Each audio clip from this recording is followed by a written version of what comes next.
Asumir la subida del IVA para evitar perder clientes es lo que han decidido muchos pequeños comerciantes gallegos ante la más que previsible caída del consumo a partir del 1 de septiembre. Es un sapo difícil de tragar, pero para ellos se trata de escoger entre una opción mala y otra aún peor.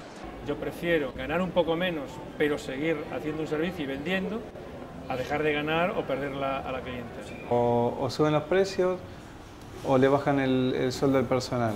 Ninguna de las dos yo creo que es viable. Por lo menos seguir manteniendo nuestra clientela que tenemos hasta la fecha. Tonecho, Toni y Almudena tendrán que hacer ahora malabarismos para no perder dinero. Ayer estuve hablando con el dueño del local, accedió a bajar un poquito el precio. Negociar con distribuidores, con proveedores, intentar ajustar los gastos de transporte. Con mis proveedores he hablado con algunos de ellos, los hay con buena voluntad, los hay que pasan directamente de todo.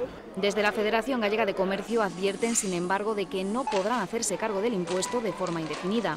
Es momentáneo. El comerciante tiene que asumir esta subida y repercutirlo en el consumidor. No queda más remedio. Se trata de mitigar el golpe psicológico sobre el consumidor y para ello también se multiplican las ofertas y promociones de última hora, como la lanzada por Peugeot. Desde el día 21 de este mes hasta final de mes, cualquier cliente que haga un pedido en estas fechas, aunque la entrega se procediese a entregar posteriormente, le respetaríamos el IVA del 18%. El sector del automóvil es uno de los que más teme la subida del IVA. Encarecerá cada coche de media 500 euros, desplomando unas ventas ya por los suelos.